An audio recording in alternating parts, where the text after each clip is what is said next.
Good evening, all the attendees, speakers, and panelists. Uh, Before we start, a few housekeeping announcements. Please ensure the internet connectivity is good to have a seamless experience. By default, all the attendees will be in mute and listen only mode. Attendees can also choose to ask questions by typing in the question and answer section. The session will be recorded. We thank the sponsors of the meeting for the educational grant. We have two eminent speakers today who are well known in the myeloma space. Dr. Manju Sengar, who is a professor of medical oncology at Tata Memorial, Mumbai, and Dr. Shaji Kumar, who is a professor of medicine at Mayo Clinic, Rochester, Minnesota. I'll initially start with a pre-test questionnaire, followed by both the talks by both the experts, and it will be followed by a discussion by Dr. Linu Jacob, who is a professor of medical oncology at Kidwai Memorial Institute of Oncology. And the end will be by Dr. Vishwanath, who will discuss the answers to the questions and with the concluding remarks. I welcome Dr. Manju Sengar to start her presentation on risk stratification and MRD analysis in patients with multiple myeloma. Thank you, Santosh. Thank you for this opportunity. Thank you, Dr. Linu and Dr. Vishwanath for giving me this opportunity. It's a tough job to be speaking before Dr. Shaji Kumar. Most of the material, most of the presentation material is going to be from his work and his team members' work. So with that, thank you once again, and I'll just start sharing my screen. Yeah, thank you. I'm going to keep the video off just to ensure that there is no interruption during the talk. So as Santosh mentioned, in next 20-25 minutes, I'm going to speak on updated classification, risk stratification, and MRD testing in myeloma, and what is its relevance to the current practice, clinical practice, what we have. What I just want to highlight that the talk is going to focus on symptomatic myeloma, meaning if you have clonal bone marrow plasma cells of more than 10% or biopsy proven plasmacytoma with any of the myeloma defining events, as we know by the acronym CRAB.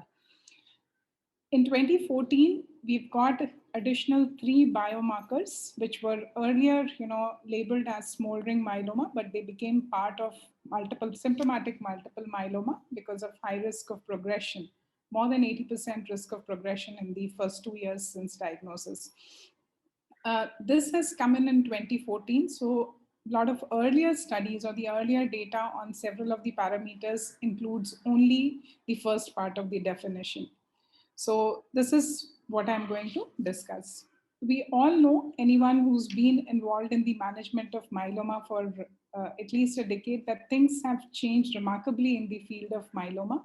Outcomes have improved significantly. In early 1960s, when we had only melphalan, to now, the median overall survival has come almost close to 8 to 10 years. And this has happened both because of improvement in the understanding of biology and almost 12 drugs which have come in the armamentarium of myeloma management. However, when we say that the outcomes have improved, there is heterogeneity there. There are some patients whom we can call as potentially cured when treated with the conventional therapy, including the bone marrow transplant. And as you can see here, that there is a subgroup which has an MGUS-like signature at diagnosis and achieves MRD negativity. Their 10-year overall survival are close to 80%, and the median PFS is around 10 years. So that's one group of individuals which are potentially cured. However, that's not true for everyone. There are individuals who succumb very early, indicating that there is, a complexity in this disease. It's not a single disease, what we call as, labeled by Dr. Shaji and Dr. Vincent Rajkumar, that it's not a single disease. What we know that this disease is actually a combination of multiple illnesses, just like how we see in diffuse large B-cell lymphoma. It's better named as multiple myelomas.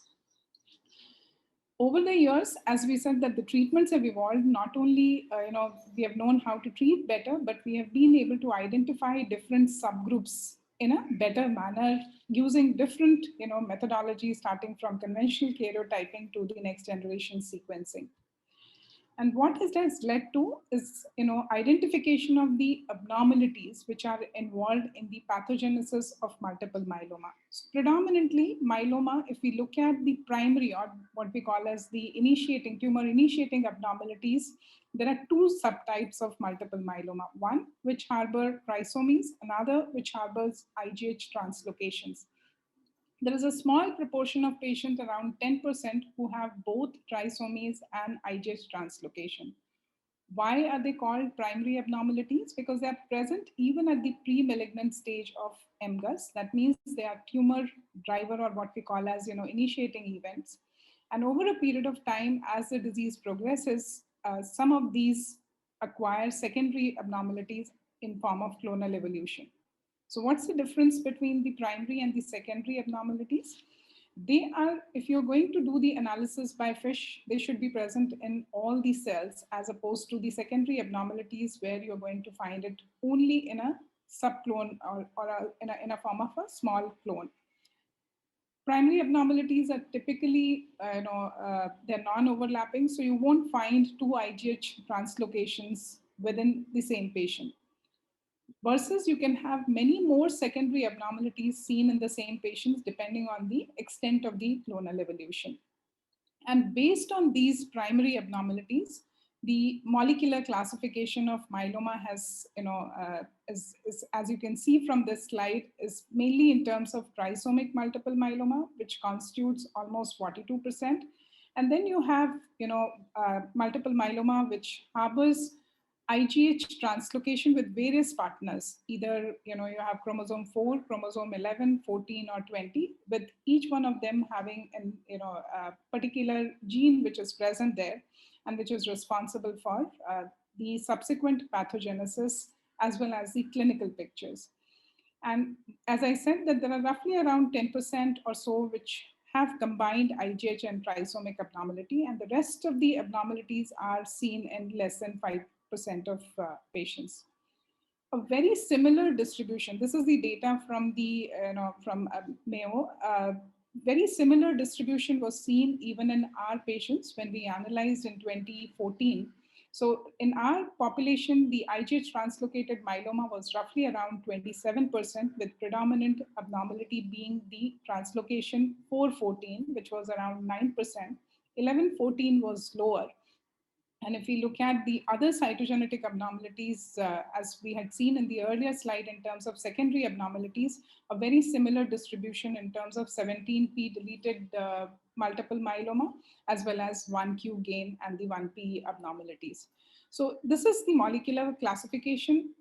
Definitely drives the biology, and therefore the clinical presentation varies between the multiple myeloma, which are trisomic, versus those who have IGH translocation. So if you look at the trisomic multiple myeloma, they have a lot of lytic lesions in the bone, and therefore presentation is usually in terms of skeletal events or in terms of bone pain. As opposed to that, the myeloma which has translocation 1416 and 1420, what we call as MAF myeloma, there you have renal failure at the time of presentation because the disease is predominantly light chain disease. Whereas if you look at translocation 414, you have more mixed kind of presentation with predominantly anemia coming in place along with bone lesion, which is not as common as you see in the trisomic multiple myeloma. So that is what we have in terms of different molecular subtypes, which can affect the outcome. And there is a reason that they may be considered as, to be treated differently in comparison to the in comparison to each other. So you may have to have some kind of a tailoring of therapy based on the molecular classification. And as I said that they are, prognostically relevant, they contribute to risk stratification also. In addition to these molecular or cytogenetic abnormalities, the risk stratification has lab parameters. As we all know that beta-2 microglobulin, albumin, and now with revised ISS, LDH has also become part of the risk stratification. What is important to understand that risk stratification is not something which is a static phenomenon.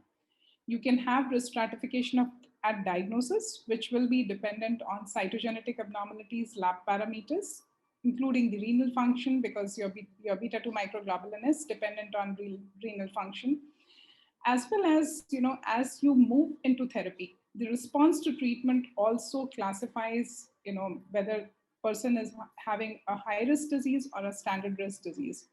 Same way, at the time of relapse, how many months after treatment a person has remained in remission defines the risk stratification. And definitely there is clonal evolution, as we discussed. So as the number with each subsequent relapse, additional genetic abnormalities are acquired, and therefore the risk stratification changes with time. So what I'm going to focus here is risk stratification mainly at the time of diagnosis. If we look at different abnormalities like translocation 414, 17p, and 1q gain, this is the data from the IFM trials, a long-term analysis of close to around 500 plus patients. And as we can see clearly that with the addition of each abnormality, the outcome goes down. So as per this particular study, translocation 414, 17p, 1q gain have lower probability of overall survival as opposed to somebody who do not harbor this. So in fact, the 8-year overall survival was almost close to 80% if none of these abnormalities were seen when this data was analyzed. So these are high risk abnormalities, and we'll talk about 1q gain and its controversial data which is associated with 1q gain and with data coming in both in favor of it being an adverse feature or against that it has any adverse prognostic issue. Coming on to the another important thing which drives the prognosis is hyperdiploidy, which is basically the result of trisomies. And this is again data from close to 900 patients where they analyze the impact of trisomy alone on the outcomes of myeloma. And we know that trisomies are typically seen in odd number chromosomes. So when we talk about trisomies, it's 1, 3, 5, 7, 11, 21. That's what the trisomies we see. And if you see trisomy 3, it has favorable impact, same way trisomy 5. In fact, so much so that if you have trisomy 3 or 5, in addition to high-risk abnormalities like 17p and 414, to a certain extent, these trisomies negate the adverse impact of high-risk abnormalities. Whereas if you see trisomy 21, that is associated with worse overall survival. So these are the things which we need to keep in mind when we are interpreting the FISH report at the time of diagnosis. Another important factor, which is again has come from IFM database of close to 1100 patients, is 1p32 deletion. And deletion of 1p32 both in univariate as well as multivariate analysis was associated with poor progression-free survival as well as overall survival. And in this particular study, patients who had received, it's predominantly data for patients who were treated with, a bad regimen or bortezomib dexamethasone based regimen. Another interesting thing which we have seen in for last 2 years is introduction of this particular entity, what we call as double hit newly diagnosed multiple myeloma. This was basically identified by genomic analysis. And as you can see, this like double hit lymphoma, even double hit myeloma has poor outcome, both with the shorter PFS as well as shorter OS. So what defines a double hit myeloma based on this particular study? It's the presence of biallelic P53 mutations, or if you have more than 4 copy numbers of 1q chromosome in presence of ISS3, that's what makes it a double hit myeloma. I'll come to a little different definition of double hit myeloma as I'm going to talk about the risk stratification based on the mSMART criteria, but this is the subgroup which is important. One very important feature since we are on double hit and we are talking about adverse impact of 17p versus p53 mutation. So there is a lot of what you call ambiguity regarding whether 17p deletion, presence of any 17p deletion on FISH, meaning if you have even one interface showing 17p deletion, whether that more than one interface showing 17p deletion has similar impact as if you have more than that. And the data from IFM, the cutoff was more than 60%. The more recent data, which has come in blood this year, is more than 55%. And if you have more than 55% interface showing 17p deletion, that is what is associated with poor outcome. The rest do not. Same way, there is a lot of discussion regarding the monosomy 17p, or what we call as copy number changes in the 17p. So if you just have copy number changes based on this particular study, in absence of the p53 mutation on the other arm, you don't have adverse impact. But these are certain difficult areas or gray areas with a lot of it depends on what was the treatment given in the in the data set which was chosen for this retrospective analysis. So those are the differences which we need to keep in mind as we interpret the prognostic factors in multiple myeloma. This is something which has been there in practice for quite some time. First, it was ISS, where only the albumin beta-2 microglobulin was involved, and now with the, inclusion of high-risk abnormalities and LDH, we have three categories with variable outcomes in terms of the median overall survival. And as Santosh was asking in the pre-test question, this is where the answer is available. The reason why only 3 abnormalities have been included here, we saw several abnormalities when we were looking at risk stratification, only 3, because these are the 3 which can be done, which are done commonly and can be done easily, and therefore, and with relatively more uniform data regarding the outcome or the prognostic impact. That's the reason why these 3 abnormalities are available here, whereas there is evidence coming up for different cytogenetic abnormalities having differences in prognostic impact. Then we have this International Myeloma Working Group pre-stratification, which again uses similar parameters as we saw, except that there is no 14-20. And you have 3 categories again here: low risk, standard risk, and high risk. And here age is also an important criteria which is taken into account. And as you can see that this stratification again splits all myelomas into 3 subgroups with very different outcomes with treatment. This is what we were just discussing, the mSMART3, where you have a little different definition of double hit myeloma as opposed to the one which we saw on the basis of genomic abnormality. Here, any 2 high-risk abnormalities are called double hit myeloma, and if you have 3 or more high-risk genetic abnormalities, then in that case, it becomes a triple hit myeloma. And in this particular classification or risk stratification, 1q and p53 mutations are also included over and above what is available in RISS.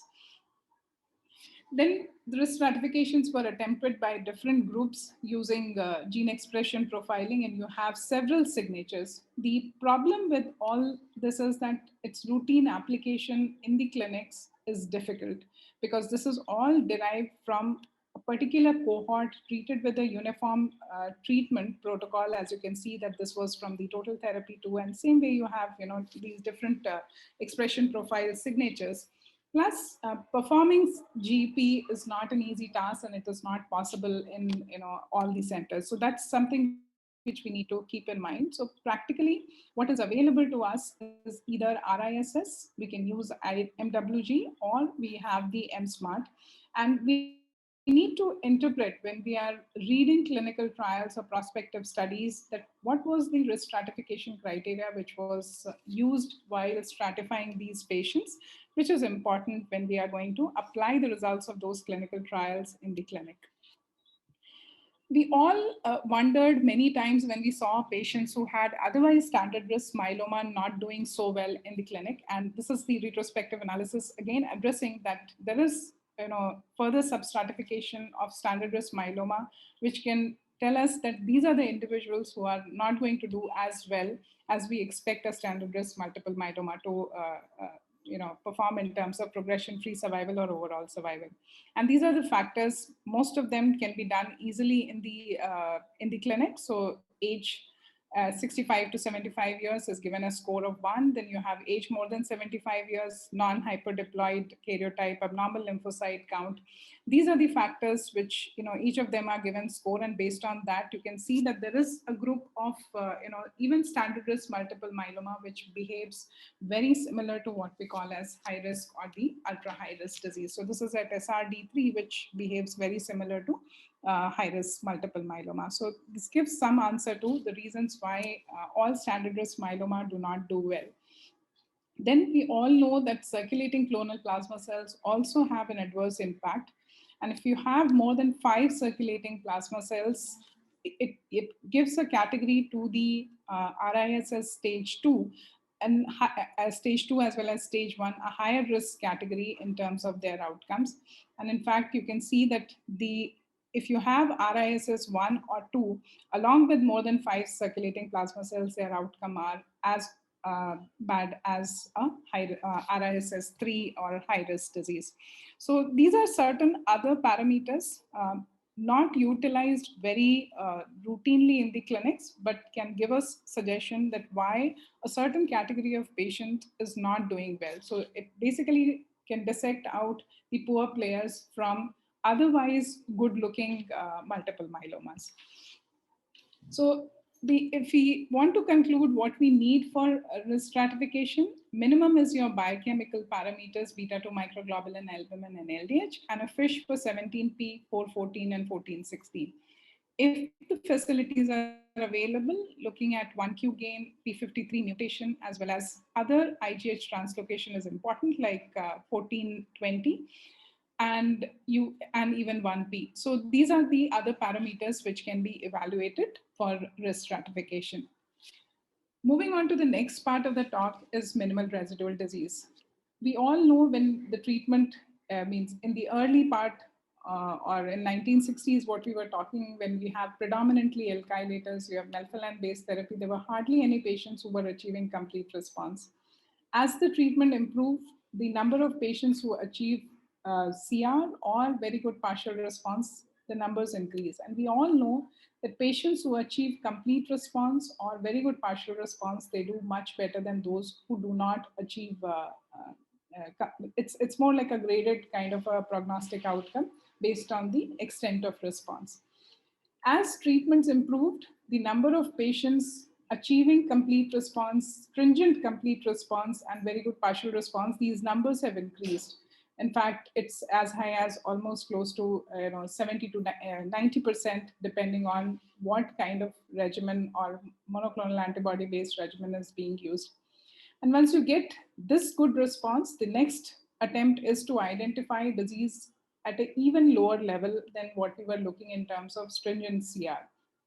And to identify that if you achieve deeper responses, as it was very intuitive based on the data of impact of complete response on prognosis, if you achieve even deeper responses, whether the outcomes are better or not. And this is what we have seen in acute lymphoblastic leukemia, to a certain extent in acute myeloid leukemia, that achieving MRD negative, measurable residual disease or minimal residual disease, whatever we call, has better impact in terms of survival. And we are talking about overall survival. Whether the same is true in myeloma or not, there are two meta-analysis. One of them has come recently last year, and which is more of an update. And you can see that if you have MRD negativity, whether the patient is non-transplant eligible or transplant eligible or relapsed refractory myeloma, it improves both progression-free survival as well as overall survival. So MRD negative status results in better outcomes across all subgroups.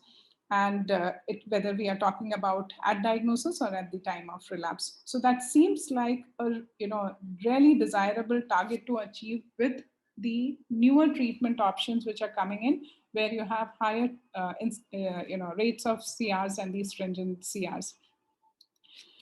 What is important here is that MRD goes beyond even complete response. So if you have complete responders, MRD can dissect out individuals who are going to do very well from those who are going to do as poorly as somebody who has not achieved complete response or those who are partial responders. So if you have CRs who are MRD negative, they do much better as compared to complete responders who continue to still have MRD positive disease.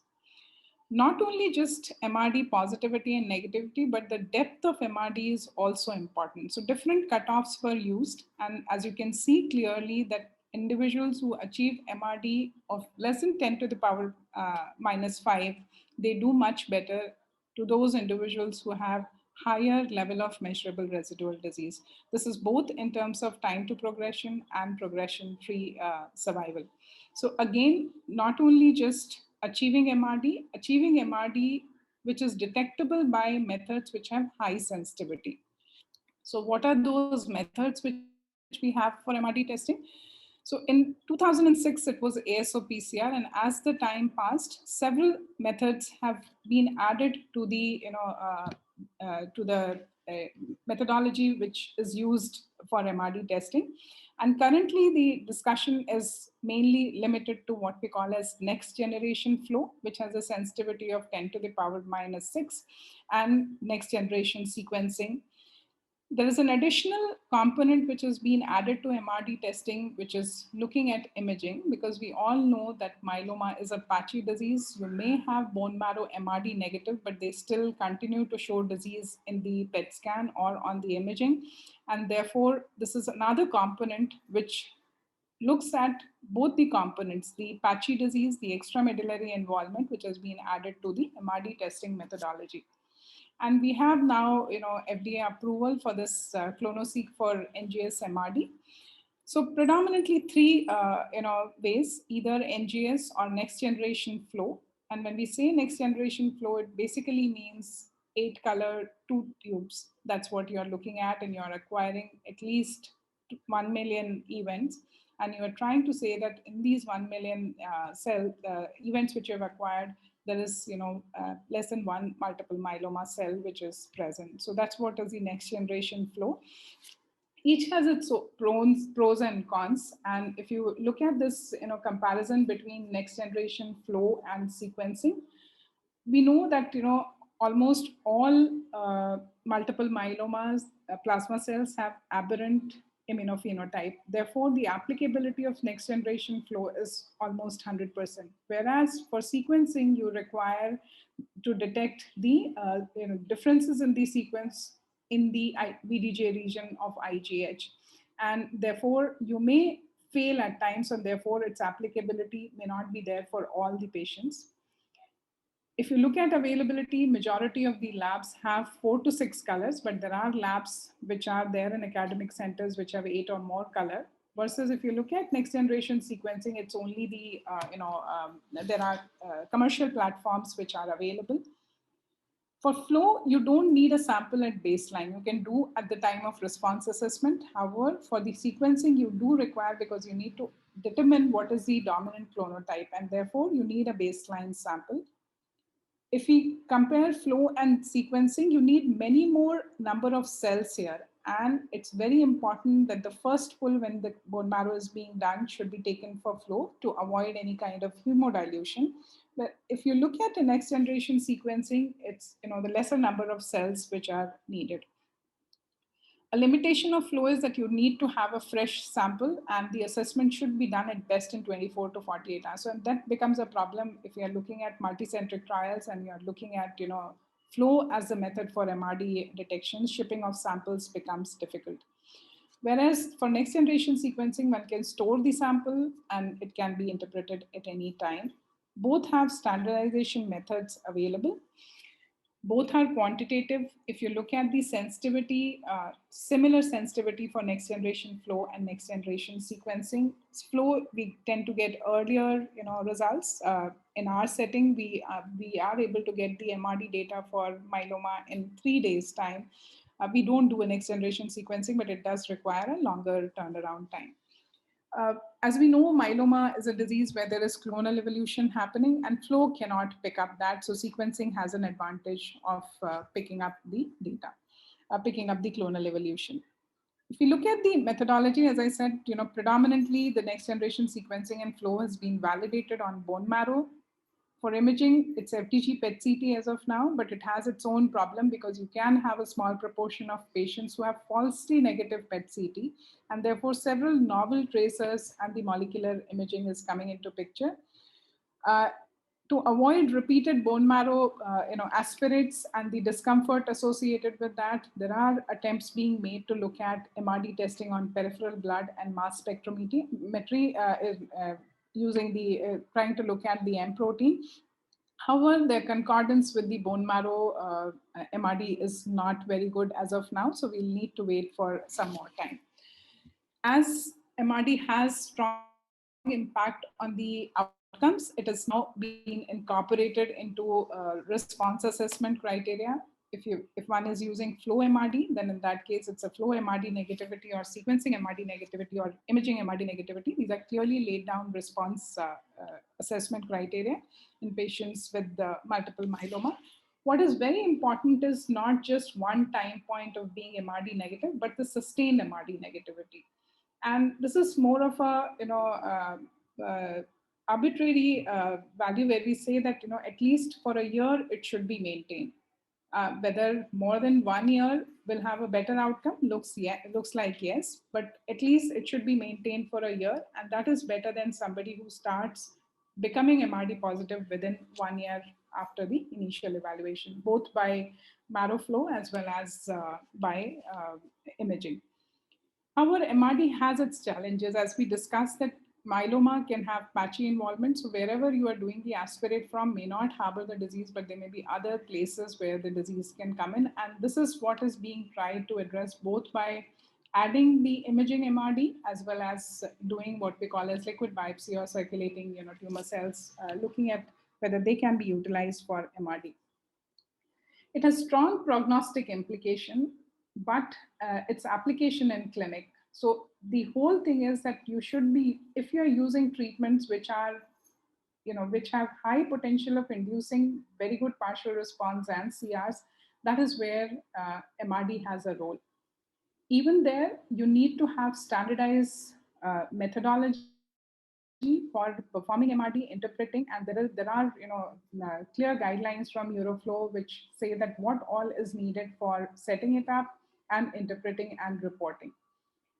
The other important point is what is the optimal time when one should do the MRD, whether it should be done at the end of induction, after transplant, before beginning maintenance, after 2 years of maintenance.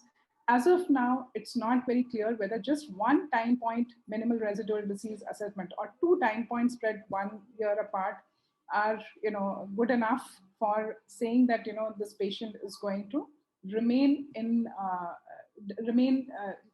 remain progression free for a longer period of time, and what kind of treatment you're going to offer in case if the MRD becomes positive earlier. So what is the need currently? And there are several MRD-driven trials which are going on, which are looking at evaluating the induction therapy based on the minimal residual disease, evaluating the need for transplant early versus delayed, duration of maintenance based on the MRD results. And there is a significant amount of effort going on to look at this as a surrogate endpoint for drug approval in future. What are the treatment implications of what all we just spoke about in terms of both cytogenetic and MRD testing? So if you look at what remains from the beginning is that whether the person is transplant eligible or ineligible, that remains the bottom line. Frailty remains the bottom line, and comorbidities. And then we look at whether a person is standard risk based on these risk stratification, and you define what induction therapy needs to be given, and if they're high risk, what induction therapy needs to be given. If you look at trisomic myeloma, lenalidomide or IMiDs work better. So if somebody is transplant eligible, VRD seems to be the right answer for those standard risk patients. And similarly for even translocation 11-14, they don't do as well as a trisomic myeloma. However, that's an option. We know that early versus delayed transplant has equal overall survival. So for trisomic myeloma, one can think of doing delayed transplant, and and these patients can be put on lenalidomide maintenance subsequently. And we don't know whether doing MRD as of now can modify any of this treatment algorithm in standard risk patients, or for that matter in high risk patients. The data is coming more and more now for additional agents, either carfilzomib, lenalidomide, or dexamethasone, or combining DARA with PI and IMiDs and dexamethasone in high-risk individuals. And then using bortezomib maintenance, typically for translocation 414, based on the data which has come from HOVON trial, that bortezomib maintenance can overcome the negative effect of translocation 414. If you look at transplant ineligible, if you have somebody who's fit, similar treatment what we have discussed for otherwise standard risk myeloma, for high risk myeloma also the similar treatment. But if you have a frail person, then in that case we need to start thinking in terms of doublet, reduce using the doing the dose reduction in these individuals, and looking at continuous therapy as much as possible, balancing against the toxicity. As I said, that 1Q is something which is, a little difficult. We don't know whether it has, really poor outcome. It depends on the number of the copy number gains which are present. There is conflicting data regarding benefit of bortezomib, both as an induction as well as maintenance. However, if you look at the proposed treatment recommendation for 1Q gains, is that you are going to look at a triplet induction with or without daratumumab, and using doublet as bortezomib and lenalidomide as maintenance if you have a transplant eligible individual.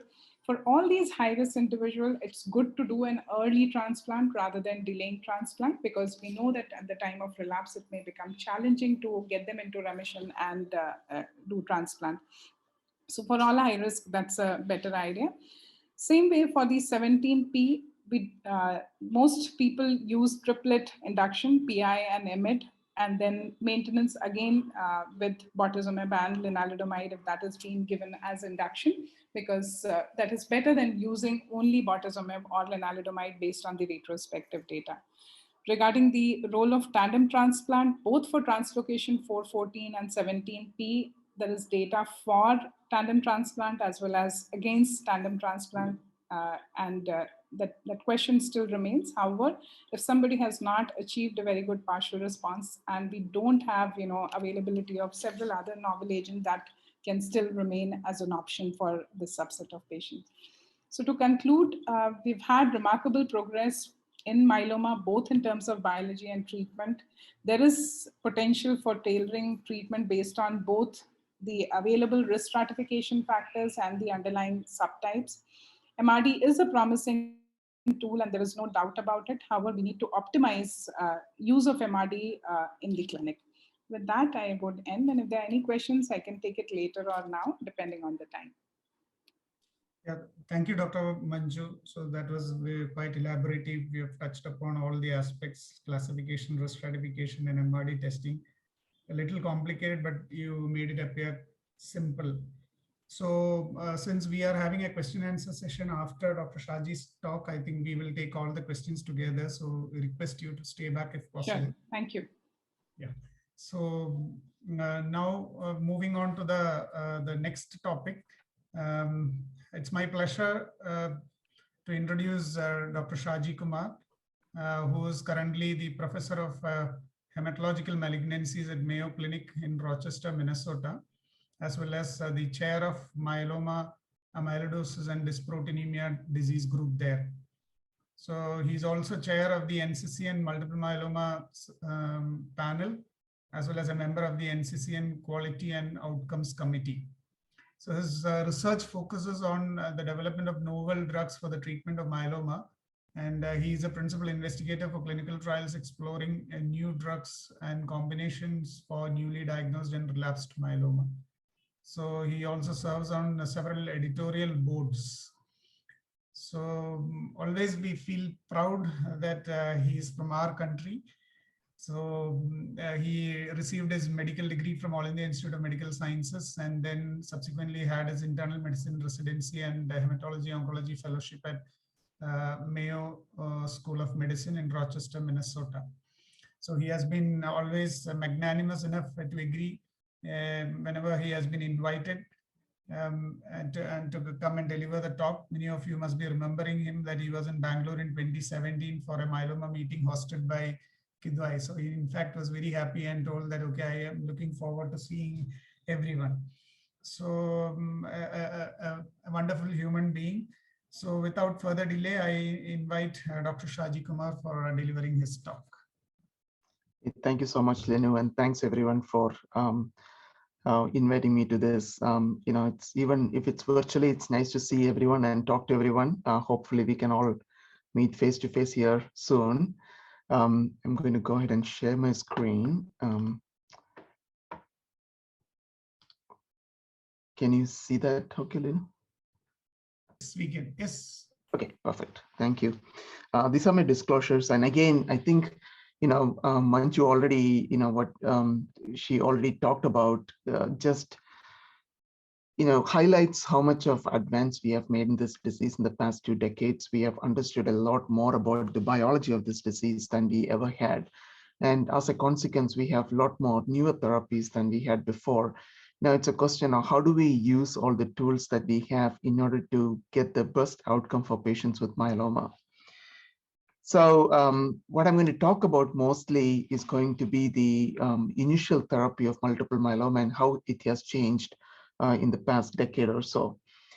Now, we already heard extensively about the risk stratification approach in multiple myeloma, and I cannot highlight any more strongly how important it is, because as we all know, myeloma is not a single disease. It's a very heterogeneous disease with very different outcomes in different patients, as you all very well know.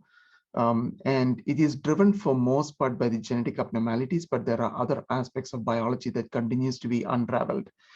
For simplicity, I think the use of revised ISS staging system should be, again, at the minimum, we should use the revised ISS staging system so that we have a better sense of the prognosis of these patients, and also in terms of comparing different therapies and how effective they are.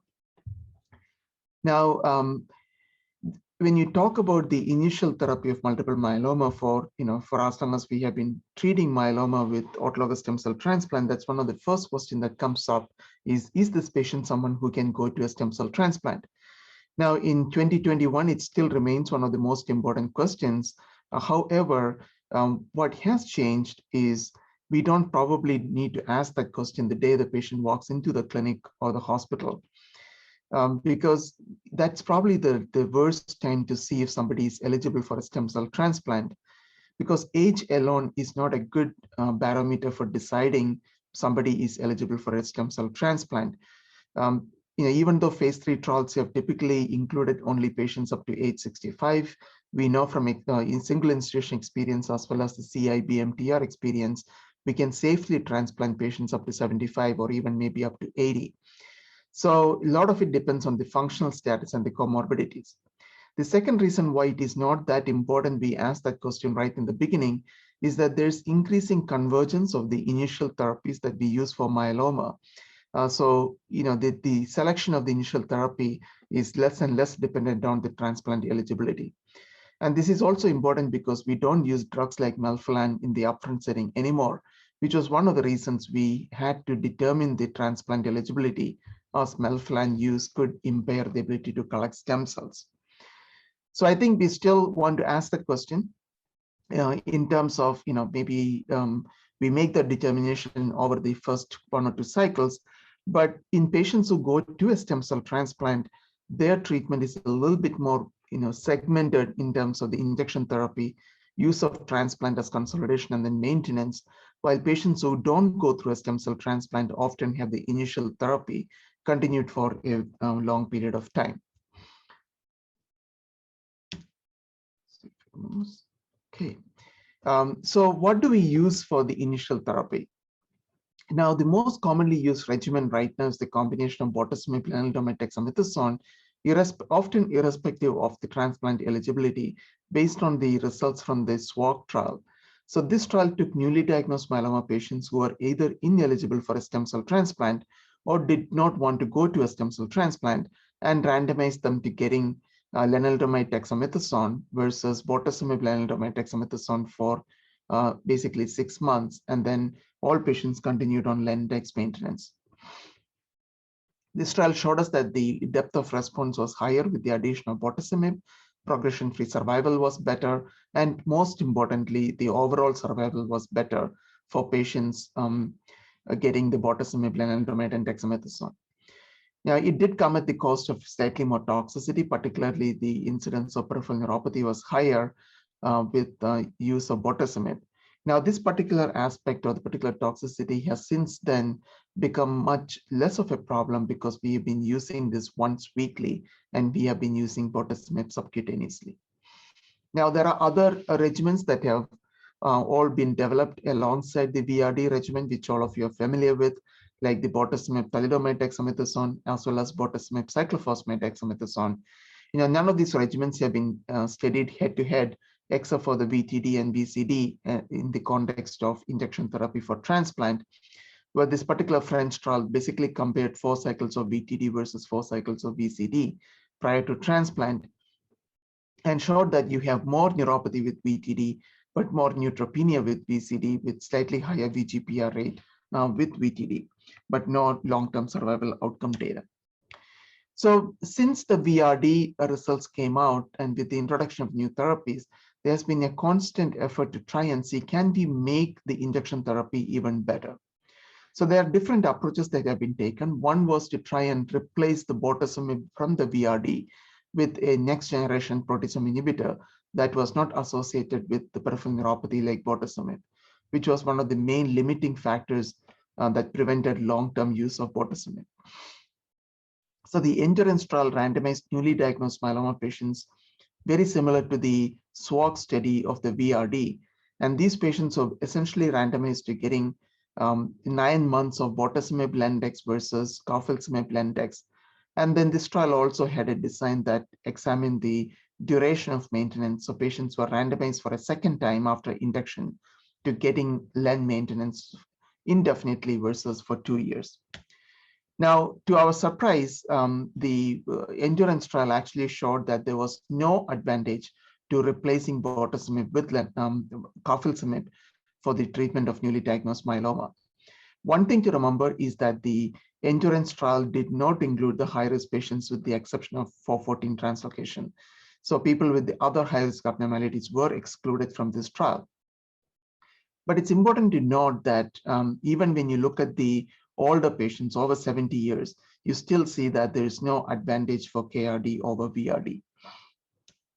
Now, one of the reasons why we did not see an improvement in the progression-free survival, despite an increased proportion of patients, slightly higher proportion of patients getting VGPR with the KRD, is primarily because of the toxicities.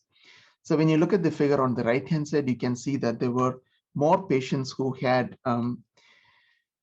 cardiac, pulmonary, and renal toxicity when they were treated with carfilzomib compared to bortezomib, while peripheral neuropathy, as one would anticipate, was significantly more in bortezomib.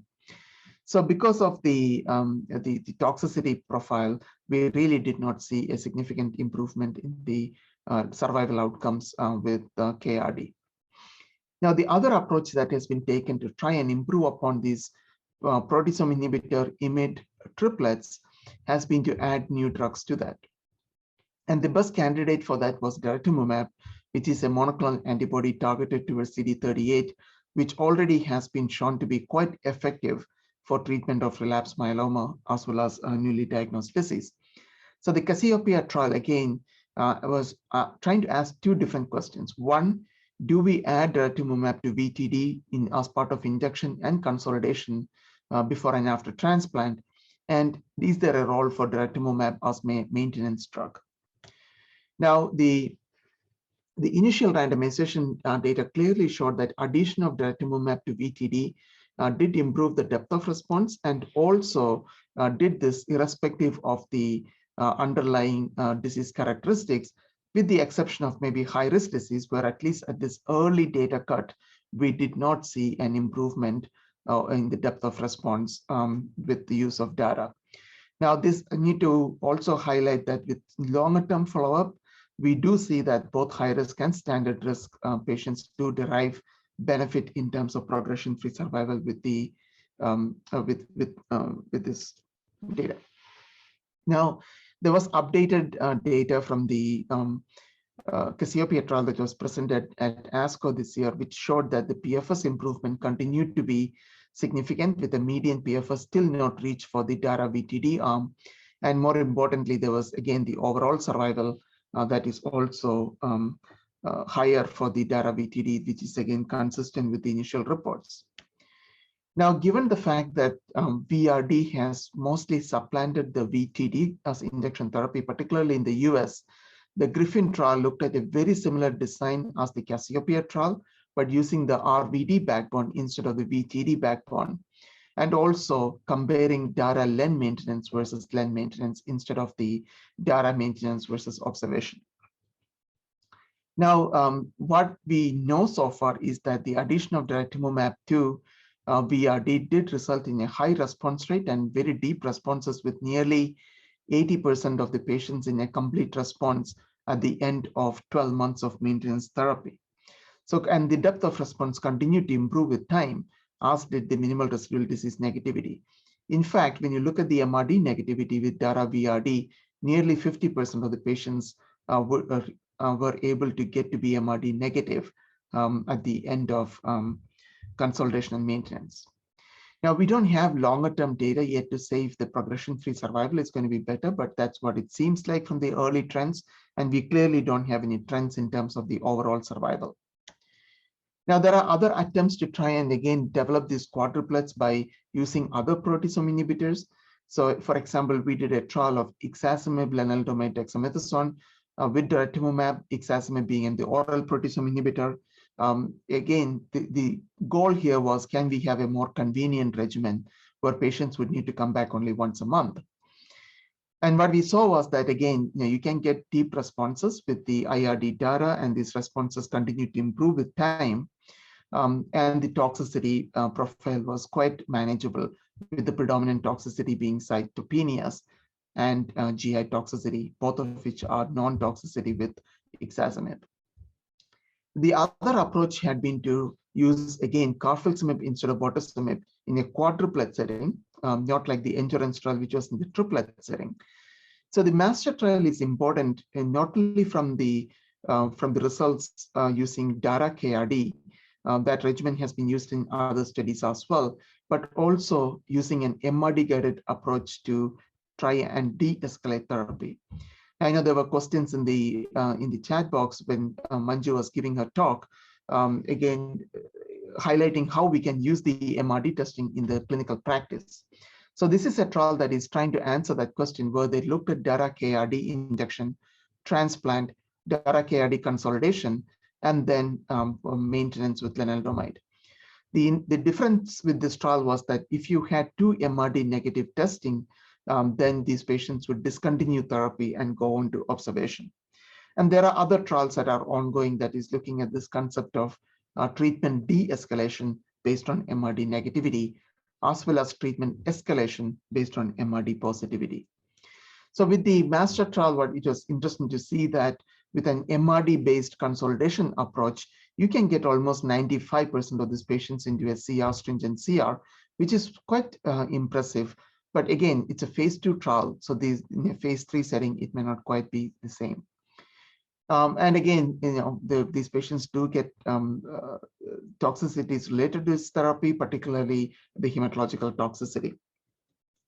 Now, one of the, one might ask, we have talking about quadruplets, do we start doing 5 drug combinations? And in fact, that was the design of the Optimum trial that was done in UK, but focusing on patients with high-risk disease. We don't have long-term data with this approach. This was data from ASCO this year. Patients got Dara-V-CRD for induction therapy for 6 cycles, got a transplant with bortezomib incorporated into the conditioning and post-transplant therapy. Then there is, again, a consolidation for 6 cycles with Dara-VRD and then Dara-VR for 12 cycles. So essentially, we are talking about 2 years of a monoclonal antibody, proteasome inhibitor, and an immunomodulatory drug to see if we can improve the outcomes in these high-risk patients. Now, it's very, very early data. What is important is that in these high-risk patients, including patients with plasma cell leukemia, we can get, again, a significant proportion of those patients into MRD negativity, which, as Manju already pointed out, is one of the most important prognostic factors for patients with high-risk disease. So with all those changes in the induction therapy and the deep responses, the question that always comes up is, do we still need an autologous stem cell transplant? Now, we don't have data in the context of a quadruplet regimen, but we do have pretty firm data in the context of a triplet regimen. So the IFM trial randomized patients to getting either 8 cycles of RVD or 5 cycles of RVD plus stem cell transplant, followed by a year of maintenance for both arms. This trial with the longer follow-up now with almost 90 months, you can see that the median PFS was significantly better with the use of transplant, even when you use a VRD induction therapy. And it is also important to note that almost 77% of the patients who did not get transplant upfront did get a stem cell transplant at the time of relapse. And with that early versus delayed transplant approach, the second key message from this trial was that if you elect to defer your autologous stem cell transplant to the time of first relapse, your overall survival was still the same, suggesting that this is certainly a viable approach if the patients want to delay the stem cell transplant. Now, one needs to keep in mind, in a practical standpoint, if you have somebody who is 70, delaying a stem cell transplant may not be necessarily the best option there if you think the patient is a transplant candidate, because the first relapse with many of the current regimens happens 4 to 5 years later, at which point this patient may not be eligible for a transplant. Now, the other trial that also supports the use of autologous stem cell transplant, despite the use of a PI plus IMiD induction therapy, is the FORTE trial. So this trial randomized patients into 3 arms. With the goal of this trial was to ask 3 main questions. One, if you are getting a stem cell transplant, does it matter what induction you get, KRD or KCD? If you are getting a KRD induction and KRD consolidation, do you really need the transplant? And once you're done with your consolidation, is len maintenance or a carfilzomib plus len maintenance better? So let's look at the first randomization here. And you can see here that when you look at, irrespective of the risk status of these patients, KRD followed by a transplant had the best progression-free survival. Obviously, we don't have overall survival data, but the findings here are quite consistent with what we saw with the IFM trial using VRD induction therapy. Again, highlighting that transplant still has a role to play with a triplet induction therapy. Now, will this change with a quadruplet induction? Will this change with CAR T-cell therapy? We don't know that, and those things will be studied in the future trials. So once you're done with your stem cell transplant, what do you do next? We know that if you gave somebody 4 cycles of induction therapy, did a single transplant, and didn't do anything more, your median time to progression is about 2 years. So can we improve that by either giving them additional consolidation, either with a second transplant or non-transplant consolidation, or by giving them maintenance? So there were 2 large trials which specifically tried to ask these questions. One was the BMT-CTN trial that randomized patients to go directly to len maintenance versus 4 cycles of VRD consolidation before maintenance or a tandem transplant before maintenance. This trial showed that there was no difference between these 3 approaches, suggesting that in the majority of the patients who get a VRD induction and a single transplant, it is fine to go ahead with len maintenance and not do additional consolidation therapy. The caveat here is that there is some data from the last ASH which showed that in patients with high-risk disease, there might be some benefit to doing a tandem auto transplant. which was also highlighted by the EMNO2 trial. So this trial was also quite similar. These patients, instead of a VRD, they got a VCD injection. Then they were randomized to a VMP consolidation versus melphalan, high-dose melphalan and transplant, with some of those patients getting a double transplant and some getting single transplants. And there was a second randomization asking the question, is there a role for a VRD consolidation? Now, there are some key things that needs to be kept in mind when you compare this with Stamina trial, where majority of the patients were able to get VRD injection and not VCD injection. And two, they got a VRD consolidation in the IFM trial compared instead of the VMP consolidation when you compare that with the transplant. Nevertheless, you can see here in patients with high-risk disease, tandem transplant seem to have some benefit. And this is something, again, has been shown in many trials now, both meta-analysis and prospective trials, that there might be benefit for doing a second transplant as intensification in high-risk disease. But irrespective of that, I think the standard of care right now in post-transplant is to use len maintenance based on the meta-analysis as well as the individual phase 3 trials, all of which showed that there's an improvement in overall survival with the use of len maintenance.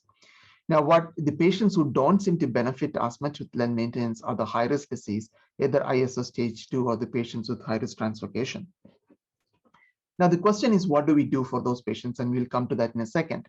Now, is there a role for ixazomib or is there a role for proteasome inhibitor as maintenance therapy?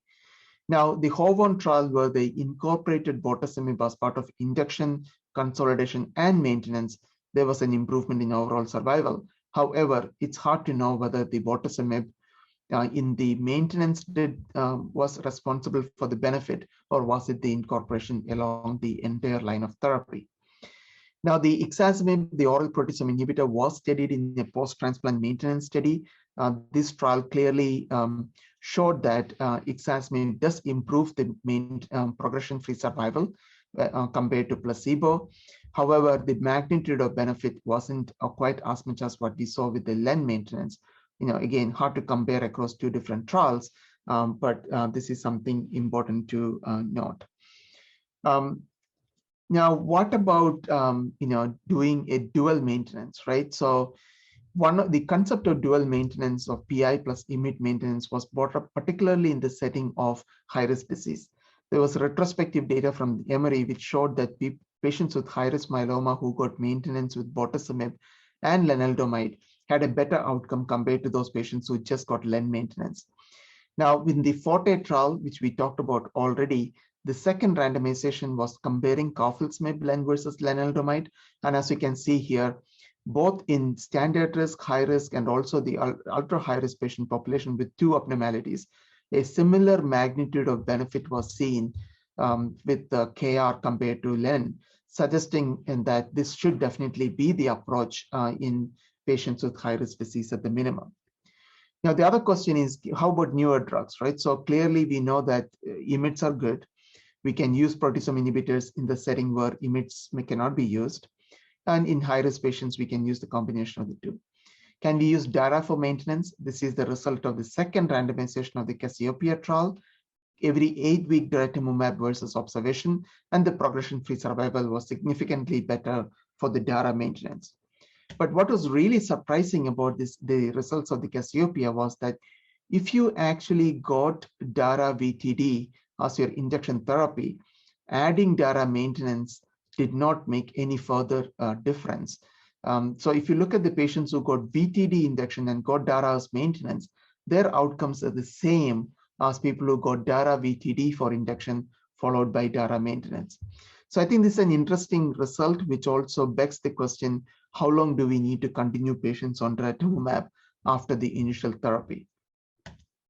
So our own approach with the MSMART is that patients who are standard risk, we would give them bortezomib lendex if they're transplant eligible, collect the stem cells, prefer to go to an early auto transplant, but if the patients want to defer, certainly we can replace that with additional cycles of BRD and then go on to len maintenance for both. Patients with high-risk disease, our current approach is to use a quadruplet with DARA VRD, taking them to a stem cell transplant, considering tandem ASCT in select patients with high-risk disease. and then using a PI plus IMiD-based maintenance therapy until disease progression. Now, what about transplant ineligible patients? Clearly, we know age can be important because of the comorbidities it brings along, the frailty, the altered drug metabolism, and the limited social support that these older patients might have. Now, the RVD regimen has been used in this SWOG study in older patients. It has been further adapted to decrease the intensity of therapy in the RVD light regimen. And interestingly enough, with the RVD light in the older patients, the median PFS is about 36 months, quite comparable to what we saw with the full dose RVD in the younger patient population. But I think some of the most exciting data come from the MAIA study, which added daratumumab to the lenalidomide and dexamethasone. And this randomized phase 3 trial showed that adding DARA to Len, Dex clearly improved the depth of response. But most importantly, you can see that there is significantly improved progression-free survival. And this is updated data from the recent meetings. And the median PFS not quite there yet. More importantly, the overall survival appears to be better compared for DRD versus RD, which again makes a strong argument for the use of Dara-Lendex as initial therapy for newly diagnosed myeloma. The other important regimen for the newly diagnosed transplant ineligible is the data from Alcyon trial, where daratumumab was added to VMP and showed that this not only improved the depth of response, but also improved PFS and overall survival for transplant ineligible patients. And finally, there's data from the ixazomib Lendex. Here, the question is, can convenience be an important factor? It's an oral proteasome inhibitor, so it's an all-oral triplet. This trial also showed an improvement in the PFS, though it did not meet the statistical threshold that was predetermined. But still, I think it's important to note the median PFS with ixazomib Lendex of 35.3 months is the same as what we saw in the SWOG trial and the same as what we saw with the VRD light regimen, suggesting that the PI plus IMiD combination, at least in this manner, leads to about 3-month PFS. So what do we do off study in transplant ineligible standard risk patients? Right now, we would use Dara-Lendex. VRD would be an option, particularly in the patients with high-risk disease, where a maintenance approach with bortezomib would be maintained. So I think I'll stop there, and just to highlight that, clearly the field has moved forward. Significant advances have been made in terms of survival, how we approach this disease, how we risk stratify, and how we treat these patients. While there's a lot of arguments that are being made for saving some of these drugs for later on, I think the best option is to use the best combination of therapy upfront to get the best first PFS that I think will contribute to best, a better quality of life. And at the end of the day, with more therapies, we will be able to take more individualized approach for some of these patients. So with that, I will stop sharing, and thank you. Yeah, thank you, Dr. Shahji, for that very informative talk. I think we'll go straight into the question answer session. I think that is the one which everybody is looking forward to. So there are some, we'll quickly take some 4 questions which have come in the Q&A's box. One is regarding the MRD based therapy modification. I think Dr. Shahji has already mentioned that as of now, there is no role for therapy modification based on MRD. Another question on any time period after which bortezomib can be used for retreatment at relapse. I think I'll just read out all the questions, and I feel that yes, the approximate gap after which we can re-challenge is around 6 months, and still you get around response rates as high as 70%. Another question on, are there any studies comparing VRD versus VTD? I think that also Dr. Shahji very clearly alluded to. There are no studies, direct comparisons, but there is one study of VTD versus VCD. And why no trials of VRD versus VTD being conducted? Maybe I think you will answer that. And one on lenalidomide maintenance in transplant ineligible setting. I think for that also very clear data is there based on the SWOG study. So I think we can quickly comment on, Dr. Manju as well as Dr. Shahji can quickly comment on these questions, and then we will give the PGs as well as consultants individual opportunity to directly pose questions to the professors. So Linu, maybe just from a retreatment standpoint, I think, Now, there's definitely a role for retreatment with all these drugs we use in myeloma. It's a question of giving enough time period between. The only formal study that was done has been the retreat study by the French group, where they retreated patients with bortezomib and showed that it can still be effective after a gap. Now, the good thing is we have so many different drug classes now. We can actually let people go through 1 or 2 lines of therapy before we go back to the same class. And we always recapture response, but the durability of response keeps going down, and that's partly explained by the clonal the clonal heterogeneity. So the gap which you would advise for re-challenge would be 6 months or any? If the longer the better. I think if you can give at least a year between reusing the same drug, it's probably the best. Dr. Manju, any comments? Yeah, so just to add that we many times don't have feasibility for many of the novel agents, especially if we are talking in terms of monoclonal antibodies, or for that matter, even if we are looking at carfilzomib. At best, because of the availability of generics, what is easily available to us is pomalidomide in this setting. So as Dr. Shaji mentioned, we do try and see if there is a gap of more than a year. We tend to re-challenge these patients with bortezomib instead of trying other drugs, mainly because of the resource constraint reasons. So that's something which we follow. But yeah, otherwise I agree, if there is no documented resistance in terms of progression soon after, within 60 days of finishing therapy, I think, and if we don't have many options left, one can think of re-challenging with the same.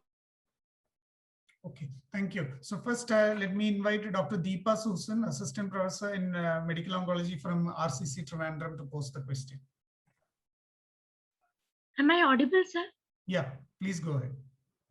Good morning, sir, and good evening to Manju ma'am and all the attendees. So I had 3 questions. The first one is related to the COVID pandemic. As we all know, COVID pandemic is called as a story of helpless humans, confused clinicians, rudderless researchers, and a victorious virus. So I wanted to ask, how has the pandemic changed your practice as a clinician, as a researcher, and of course, as a human being? It's I'm sure it's affected everyone, of course, but in different ways. I think what we have done, I think just summarize, what we did was, at least in our practice, is to try and bring the patients back into the clinic less often. We definitely went, did a lot more telemedicine, particularly at the peak of the pandemic. We did try to switch some patients to oral medications, especially the use of ixazomib instead of bortezomib, for example. And we also tried to, limit, delay some of the stem cell transplants, especially for patients with good disease control. I think the key thing we have learned over the past year is that the biggest danger for patients with myeloma from COVID is to have uncontrolled myeloma. So I think it has to be a balance. If controlling the disease takes priority over everything else, but if the disease is stable, then I think all the other measures in terms of trying to bring them back to the clinic less often is important. But from a research perspective, I think a lot of the clinical trials really suffered, especially the phase 1 trials. It's really hard to justify bringing patients into the clinic, several times a month for a therapy that is unproven. And finally, I guess, as a human being, I think it's all taught us, I think it's humbled all of us for sure. Yes, sir. Thank you, sir. Dr. Manju, anything to add on? No, nothing. Just, Dr. Shaji has basically summed up all the issues which we faced. Just to add to what Dr. Shaji mentioned, it's very clear. We looked at roughly around 600 patients of all hematological malignancies with COVID during different phases of treatment when they developed COVID. And we realized that the mortality is roughly around 10 to 11%. And most of them, those who succumbed, were basically uncontrolled disease. So it is very important to look at disease control, and whether we are talking of myeloma, whether we are talking of any other hematological malignancy, disease control should take priority. Modifications we did make, as Dr. Shaji said, we don't have ixazomib, so we our fallback option was lenalidomide, dexamethasone for most of them. In fact, those who had good disease control, we tried to even take the steroids off those individuals in the beginning, if they were, in remission, or there was at least what we call as a, VGPR or partial response. However, with the second wave, we became a little more, one can say, heroic, or, we learned from the first wave. First wave, there were a lot of unknowns, and, we were not very clear what is to be done, what is right, what is wrong. So in the second wave, based on our experience from first wave, we've been able to continue therapy for majority of individuals. We did try to give them bortezomib closer their home. So we prescribed for a longer period of time. And as Dr. Shaji said, we did a lot of teleconsult, and, we tried to do that close to their home rather than traveling to the hospital. Follow-ups all went on to teleconsult. Those on maintenance went on teleconsult completely. So this, and we did avoid even, blood investigations for those who were otherwise stable and did not have much cytopenias with previous cycles, so that we avoided, any kind of repeated blood testing for response assessment or for, toxicity assessment. Most of it was clinical assessment, which, took precedence. And maybe it's a time that we can look at a trial looking at clinical assessment versus the lab assessment and seeing whether that makes a difference in follow-up. I'm sure it will have financial benefits as well as improvement in quality of life. So something to look forward to. Thank you.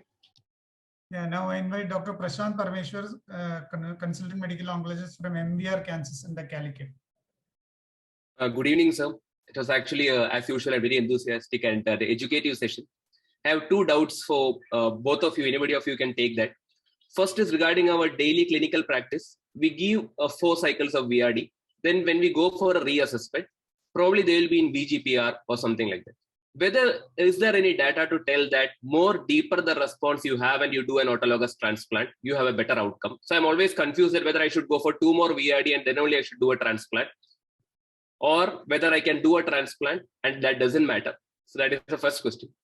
And the second one is regarding the biochemical relapse. We had a patient who had a biochemical relapse and who doesn't fit for any CRAB criteria. So is there any study to look at when to treat a myeloma patient who relapses, whether you need to fulfill this CRAB or a biochemical relapse need to be treated? Anju, you want to go ahead with? You can go, sir. You can go ahead, please. Sure. So I'll just try and add what we do or what we practice. Continuing chemotherapy to, or VRD for that matter, to make the response deeper and deeper doesn't really add too much, is what we have seen. So it's more of a, if you get the response at the end of 4 cycles, which tells you the disease biology. If you've got a complete response by that time or a VGPR, that means it's a good disease and it's going to do better with transplant. Trying to change therapy or trying to continue therapy to get that deep response doesn't really add much to the benefit. So, and in fact, it becomes a little difficult if you're using lenalidomide, that you would need plerixafor there to get these stem cells if you continue for a longer period of time. So that's the answer to your first question. I'll ask Dr. Shaji to add to the second later. What we do for biochemical relapse, if there is no significant rise in the M-band, we follow closely. If somebody who's standard risk, who did not come with, say paraparesis or a pathological fracture or renal dysfunction at baseline, has otherwise standard risk disease, and if it's a small M-band rise, then we follow them up more closely than what we were doing earlier, and we see what is the doubling time. The doubling time, by within next month or 2 months, they double. The value becomes, more than 2 times of what it was earlier. Then in that case, we start treating them. For those who have high-risk disease or had come with these, things which can compromise the quality of life, as well as can have, impact on the organ function, like path fracture or renal failure at diagnosis, the threshold becomes much lower for starting therapy. So we don't really wait for CRAB in those individuals. We start therapy earlier as opposed to what we do in standard risk. So that's all from my side. Over to Dr. Manju, I completely agree with that. So, the big question is, how deep you want to go before transplant, and the only there's a retrospective study from the BMTR where people who kind of intensified or changed therapy before going to transplant in patients who did not get to a PR and didn't show any difference by adding extra treatment. But the best data is probably the UK trial where they were patients who were getting VCD injection therapy. They basically gave additional consolidation if they did not get into a deep response. And what they showed was, yes, the PFS can be improved by giving extra therapy before transplant or by changing therapy, but the overall survival was identical. So it's all a question of, how there's probably a plateau that you get with any given therapy, and trying to push that probably won't change the longer term outcomes. And in terms of biochemical relapse, again, I think my approach has been that if you have high risk disease, especially patients who are presented with neurological issues or with renal failure, at the earliest biochemical progression, I would get them started. But for the standard risk disease, especially in the post-transplant setting, sometimes we can continue to watch them just like the way we would watch smoldering myeloma. Now, this is best, studied in the prospective setting. So we're hoping to actually do a trial in the cooperative group where we would start treating patients at the time they basically get to biochemical progression versus when they become MRD positive, to see if an earlier intervention is going to actually make a difference in the outcome. Yeah, so thank you. Dr. Ashok Kumaranchand, consultant medical oncologist from Aster Medicity, Kochi.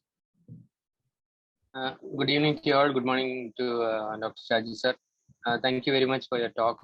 I'll keep it brief. I have several dozen questions, but I'll limit it to 2 or 3. The first thing is, in the setting of COVID, we have been treating some myeloma patients, and we know that for some patients, we do start steroids. There has been some survival benefit noted in COVID for patients who have received steroids, especially dexamethasone. So in patients who are receiving myeloma, we just continue on the same dose. Weekly, we are giving 40 ml. The problem is, one patient that I'm aware of developed mucormycosis. So that led to a dilemma whether to reduce dose or stop, or so how low would you say would be safe in a patient with who's on treatment, say who's on induction? Is it safe to go down to 20 mg without compromising on survival? That's my first, yeah. So certainly. So I think if you are putting somebody on a bortezomib Lendex regimen, right? So if the other drugs in the combination are highly active, and you know from the first cycle that the patients are responding, and in the particular setting that you describe, I would definitely take the dexamethasone off, and you can certainly do that without compromising their long-term outcome. So I think the dexamethasone, I think, even with the 40 milligram weekly, I think we are using more than what we really need. For example, in the Italian trial where they prospectively discontinued dex after 9 cycles of injection, patients actually did better. And we have seen, like, especially with the ixazomib Lendex Dara combination, after 2 cycles, we stop the dexamethasone and the outcomes are no different. Ma'am, I have one question for you as well. Basically, in our setting, we tend to use a lot more VTD than VRD, especially in resource poor and patients who can't afford. So after induction, I'm talking about transplant ineligible. Basically, the place where I worked before this, most of the patients, even if they were eligible, they didn't have money. So they ended up being transplant ineligible. So in those patients, I was able to achieve at least VGPR or CR. I've had trouble putting them on TAL maintenance. Len maintenance is quite simple. We have 10 mg, 21 days to 40 days, and it's over. How would you suggest we go about thalidomide maintenance? Would it be 100 mg OD or 50 mg OD? Can we come down to 50 mg OD? Will there be any loss of efficacy with that? So if you ask me the first-hand experience, we hardly use thalidomide now. Maybe, we have the power of negotiating better with the companies. So we get lenalidomide quite cheap with so many generics in place. So if we are using IMiD for us, it's predominantly, lenalidomide, except in some patients where we use CTD regimen, where we use THAL along with cycloindexa. That's the only subset we've been using THAL. So I will give you answer, more from what is available from, literature, that THAL maintenance, if you look at all the earlier THAL maintenance trial, if I'm right, there were 50 milligram, once a day, because the problem becomes of, comes of neuropathy. So if you try giving 100 milligram, both constipation, neuropathy, somnolence becomes an issue in these patients. So it's typically 50 milligram. And I'm not sure whether there is any comparison available to say that you give 50 milligram versus 100 milligram, is there is going to be a huge difference in terms of outcome. So I guess, especially a person who's going on maintenance is not going to come back to you for repeated follow-ups, not every month. So you may not be able to monitor neuropathy development in these patients. And we know that THAL neuropathy is mostly not really very reversible. So given all these things, I would suggest 50 milligram is a better bet than using 100 milligram. Is that what I would suggest? We typically, sometimes in patients who are transplant not eligible, and we have given therapy for at least, let's say 12 cycles of VRD, that's what we commonly do in these patients. Sometimes we omit maintenance completely, depending on, how the entire situation, how's the disease, whether it's under control or not. We know that, there is data for continuous therapy more from the point of view of, if you're talking of Lendexa as, first trial, and the maintenance data, which is mainly extrapolated from the transplant, post-transplant maintenance. But many times if we feel it's difficult, we omit maintenance after 12 cycles. Dr. Shaji, you may be able to add better. This is what is my... No, I completely agree. I think the neuropathy is a problem. And certainly the, when you look at the phase 3 trials, you don't, most patients cannot stay on for beyond 12 months. Now, having said that, if you absolutely have to use THAL and you don't have access to LEN, and I would probably use the same regimen that was used in the Australian study with the THAL-PRED, that clearly showed an overall survival improvement as well, compared to just THAL alone, where when you look at the meta-analysis of the phase 3 trials, there was a PFS improvement, but not an overall survival improvement. Thank you, sir. Thank you, sir. Dr. Srinivas, medical oncologist from Mysore. I request everybody to confine themselves to one question, because PGs are also waiting to ask questions. So we'll have to finish in another 10 minutes. Hello, sir. My question to Dr. Shaji. We come across a lot of patients who come with renal dysfunction at the baseline, at the time of presentation. And most of the time they'll be on dialysis. So what is your best possible regime for a patient with a severe renal dysfunction? And does we schedule the drug depending on the timing of dialysis? Because they say tomorrow, this morning they had a dialysis and we gave the same day bortezomib or dexamethasone or whatever we plan for. Does this dialysis has any impact on the drug levels, or should we do any better timing or better scheduling for these patients? Yeah, so good question. I mean, for patients who are in renal failure needing dialysis coming in with a new diagnosis, we've been in the past using VCD mostly, CyBorD, but I think increasingly now we are using daratumumab VCD or Dara-VD in those patients, because we can safely use it. In terms of timing of the infusion, the bortezomib should not get dialyzed out, but I think from a practical perspective, it's probably the best to give all these drugs right after they get the dialysis, especially if you're also giving them daratumumab.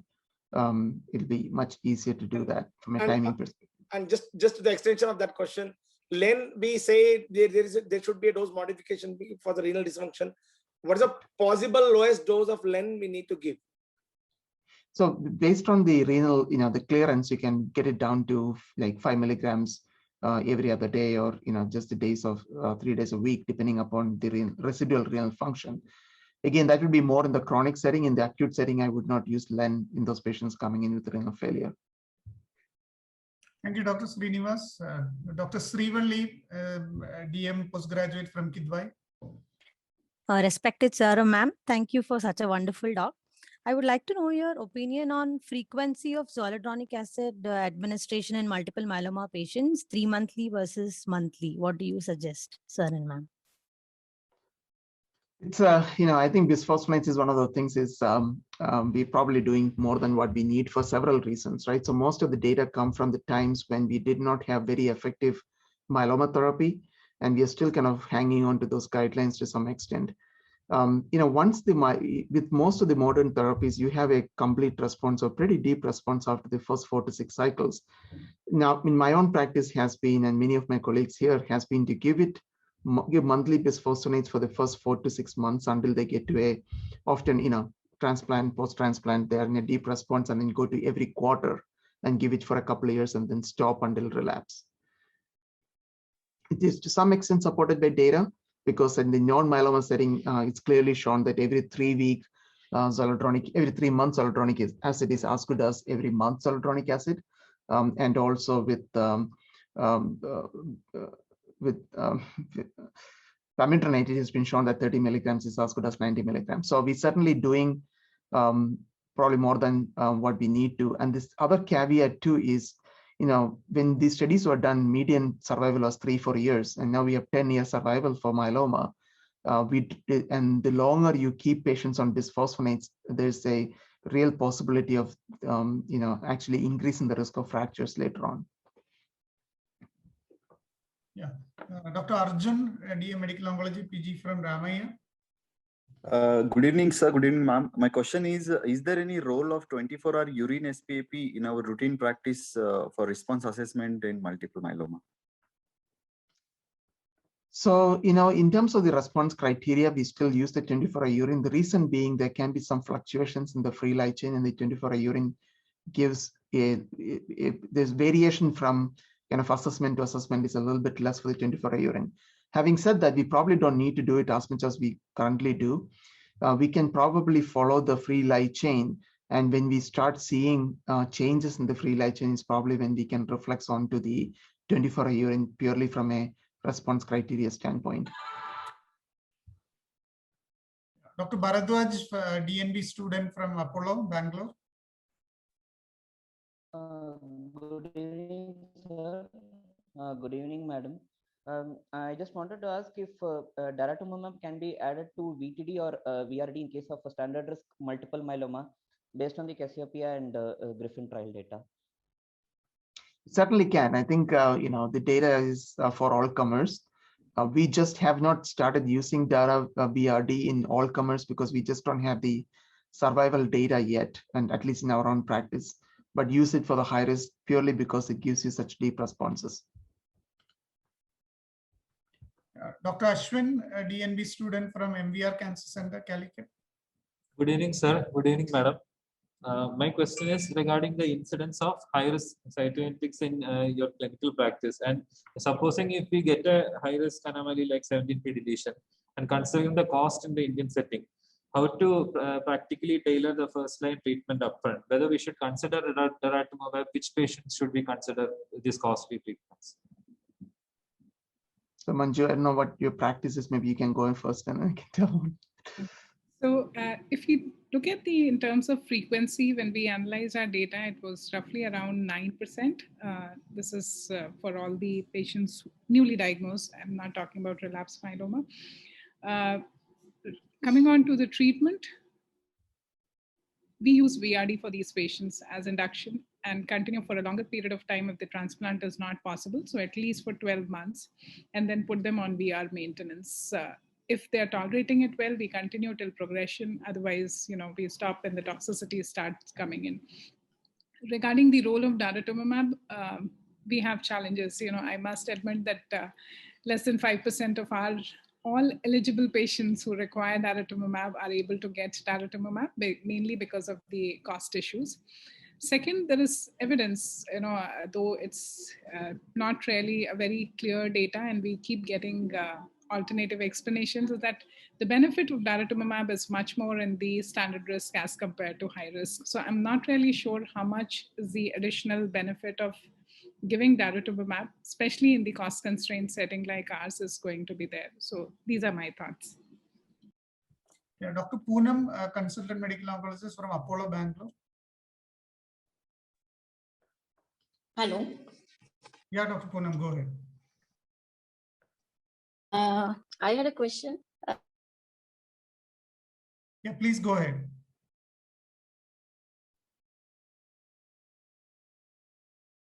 I think there is some audio problem. Okay, Dr. Sabina, first year DA Medical Oncology from Kidwai. Good evening, sir and ma'am. It was really a very informative session. So my question is based on the MSMART 3 ma'am had mentioned, in which we base the double hit versus triple hit based on the number of the cytogenetic abnormalities. So is this categorization is just for prognostication, or do we base our treatment guidelines also on the basis of 2 versus 3 abnormalities, ma'am? So Shaji would be able to give a better answer, but what my understanding is that the treatment doesn't change between 2 versus 3. They are all classified as high risk, but within the high risk group, if you have 2 or 3 abnormality, what we used to earlier call as ultra high risk multiple myeloma, that's where it comes in, with the median survival which are well below 2.5 years. But definitely over to Shaji to add anything. No, I completely agree. I don't think we have enough data to segregate within those groups, but it's just being aware of that certainly changes your approach and how closely you monitor these patients. So last question from Dr. Poonam once again. Yeah, I hope I'm audible now. Yes, please go ahead. Yeah, thank you. So I had a quick question. Like melphalan, I feel for Indian patients is we should consider it a little earlier, maybe in the small, reduced dosage because toxicity is a problem. But given the wonderful variety of drugs available now, in a cost poor resource country like India, I think can we consider putting on for especially for transplant ineligible and because of mainly financial reasons, this melphalan in low doses, can it be considered over this bortezomib and lenalidomide and thalidomide? Is what I always thought, because melphalan is a very old drug and it is used in higher dosages for transplant. But I feel, but there were no trials. I mean, I know I should ask the experts what is their thoughts on melphalan, which is a very old drug. It's a good drug, no question about it. And a lot of patients, I certainly would not use it before the newer drugs if the newer drugs are available. So I think once they have gone through the proteasome inhibitors, the IMiDs, and say monoclonal antibodies, if they're not accessible, I think it's perfectly fine to use melphalan. It's a good drug. In some patients, it can give long-lasting responses. And we can use cyclophosphamide in combination with the newer drugs and then keep the melphalan for the later lines of therapy, and that's perfectly okay. Thank you, sir. Thank you, Dr. Poonam. So now I hand over to Dr. Vishwanath to conclude and as well as propose a vote of thanks. Yeah. So thank you so much, both the speakers, and thank you, Dr. Leenu, for that insightful question and answer session. So I'll just wrap up this the answers to the polls quickly and then and conclude it. So the first question was about which was false about the supportive care in multiple myeloma. The answer was actually patients with high risk SAVET score receiving IMiD-based induction therapy need only aspirin as a thromboprophylaxis. That is the wrong answer. This is the SAVET score, and based on the SAVET score, which included surgery in the last 90 days, Asian race, VT history, age of more than 80 years, and dexamethasone dosage, there was a calculation as high risk and low risk. And patients with high risk actually received enoxaparin or dalteparin or warfarin or apixaban, and the low risk patients received aspirin. So the answer is actually low molecular weight heparin or the direct thrombin inhibitors in this particular situation. The other choices, in fact, the large randomized trial which compared denosumab and zoledronic acid, there was no difference in the time to first skeletal related event. And the other choice was whether all patients should receive this bisphosphonates. In fact, the international working group, the bone working group of the IMWG looked at this, and there was a Lancet publication which actually said that the group recommended zoledronic acid as a preferred bone targeted agent for patients with newly diagnosed multiple myeloma with or without multiple myeloma related bone disease. So that's the thing. So the next question was about the RISS. This is a purely factual question. In fact, the wrong answer was median PFS of RISS 1 is 42 months. In fact, the median PFS of RISS 1 was 66 months. And in fact, this has been covered extensively by the previous speakers. Regarding the imaging in multiple myeloma, the Wrong answer here was PET-CT is not used as a diagnostic tool for extraosseous plasmacytoma. In fact, PET-CT is used as the diagnostic tool for patients with extraosseous plasmacytoma. In fact, this is the latest NCCN guidelines, and which says that the whole body imaging with low dose CT or FDG PET is recommended for initial diagnostic workup for patients suspected to have multiple myeloma or solitary plasmacytoma. And whole body MRI is the first choice of investigation for solitary osseous plasmacytoma, and PET-CT for the initial evaluation of solitary extraosseous plasmacytoma. So this is the one. And also looking at the residual focal lesions detected by either PET-CT or MRI have been shown to be of adverse prognostic significance. So prognostic value it has got. Now looking at what was false about the IMWG response criteria. In fact, normal serum-free light chain ratio is required to document CR. In fact, it is actually required to document stringent complete response. This was again the IMWG uniform response criteria for multiple myeloma, where a stringent CR was defined as CR plus a normal FLC ratio and the absence of clonal cells in the bone marrow by immunohistochemistry or immunofluorescence. And CR did not include a normal FLC ratio. Now, what is false about multiple myeloma and renal dysfunction? This was also addressed during this question and answer session. So no dose modification is required for lenalidomide in renal dysfunction. This is actually the wrong answer. And this was actually asked by Dr. Srinivas. So lenalidomide requires dose reduction. And like Dr. Shaji mentioned, on dialysis, this actually can be adjusted to 5 milligrams every alternate days.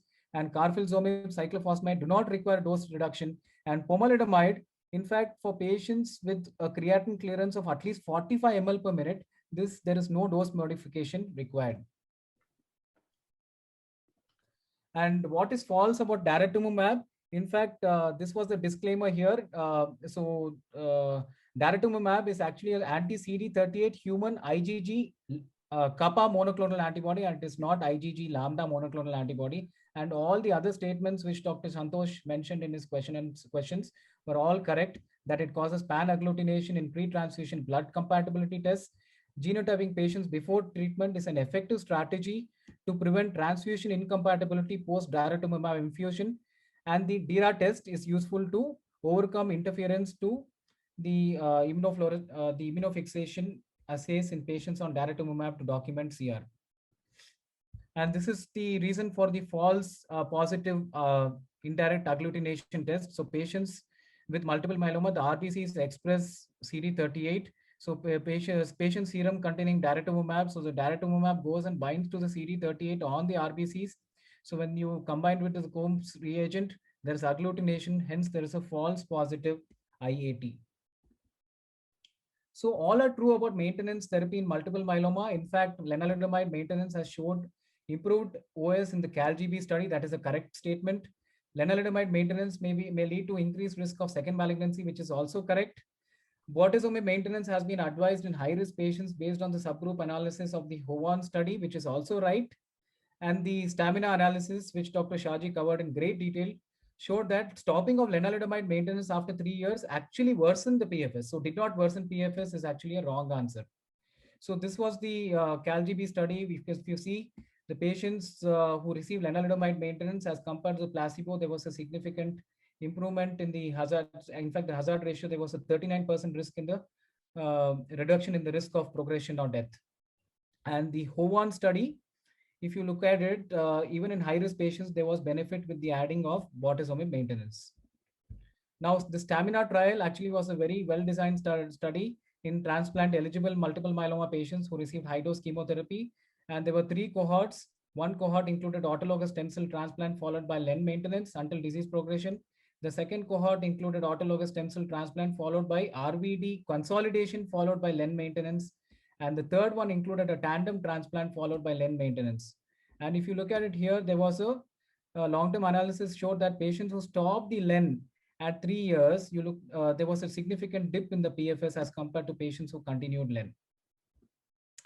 So these were the answers to all the questions. Of course, nothing ends without thanking our esteemed speakers, Dr. Manju Sengar and Dr. Shaji Kumar, for delivering such insightful and wonderful talks and making this webinar a grand success. And we would also like to thank all the consultants and postgraduate trainees for participating actively in the question and answer session. Maybe the half an hour should be made 1 hour for the Q&A session, because there were so many questions and so beautifully answered by our speakers. And our sponsors, Dr. Reddy's Lab and Glenmark Pharmaceuticals, for their support. And of course, my co-host, Dr. Leenu Jacob and Dr. Santosh Kedi, for their efforts, and Venkat for this technological support, and also making sure that this webinar is glitch-free.